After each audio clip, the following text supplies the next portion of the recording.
চলে আসছি নতুন একটা ভিডিও নিয়ে। আসসালামু আলাইকুম, ফোরসাইজ থেকে ওয়েলকাম। পুরো ভিডিওটি দেখতে থাকুন, আশা করি ভালো লাগবে।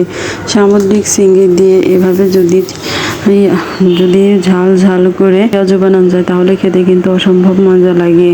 আর এই তো আমি এখানে ডাল বেটে নিয়েছি আগে থেকে, আর চিংড়ি মাছগুলো ভালো করে ধুয়ে পরিষ্কার করে বেছে নিয়েছি। এখানে আদা রসুন বাটা 1.5 চা চামচের মতো দিয়ে দিলাম। তারপর দিয়ে দিয়েছি স্বাদ মতো লবণ।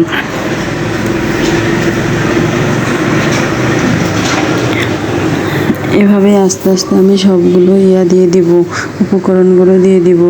আর এই তো আমি বেশি করে আর কি পেঁয়াজও দিয়ে দিচ্ছি, আর দিয়ে দিচ্ছি ধনিয়া পাতা কুচি। আমার কাছে মনে হয় কি পেঁয়াজের ভিতরে যদি ধনিয়া পাতা কুচি না দেওয়া হয় তাহলে কিন্তু খেতে আমার কাছে অতটা ভালো লাগে না। ধনিয়া পাতা কুচি অবশ্যই বেশি করে দিলে আমার কাছে খুবই ভালো লাগে।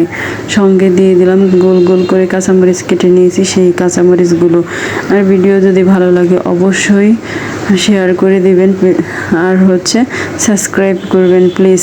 এখানে মরিচের গুঁড়া, ধনিয়ার গুঁড়া এবং কি হলুদের গুঁড়া, যার যতটুকু প্রয়োজন যে যেরকম মনে করবেন ওই অনুযায়ী নিয়ে নেবেন। এখন আমি ভালো করে হাত দিয়ে চটকিয়ে নিব, কারণ কি আমি চিংড়ি মাছগুলো কিন্তু বেটে দিইনি। এভাবে যদি চটকিয়ে নিই তাহলে কিন্তু আর বাটার প্রয়োজন পড়ে না আমি মনে করি।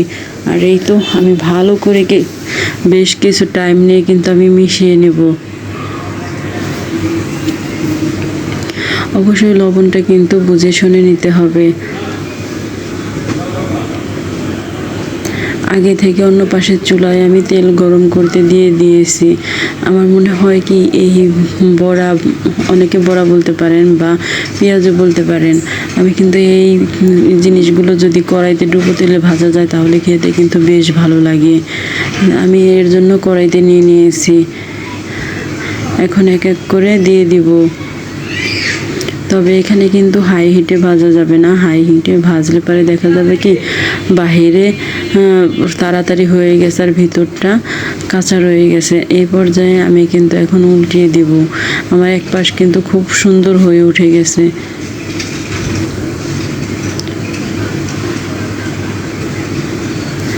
এক পাশ হয়ে গেছে, এখন অন্য পাশ কিছু টাইম আমি ভেজে নিব।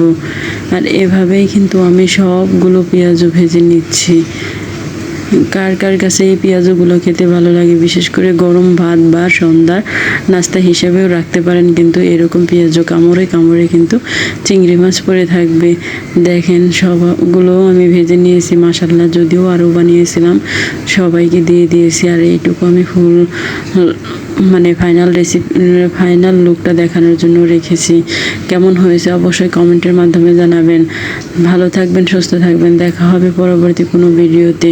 আর নতুন ভিডিও চাইলে অবশ্যই কমেন্ট করে জানাবেন। ভালো থাকবেন। আসসালামু আলাইকুম, আল্লাহ হাফেজ, tata, bye bye, take care.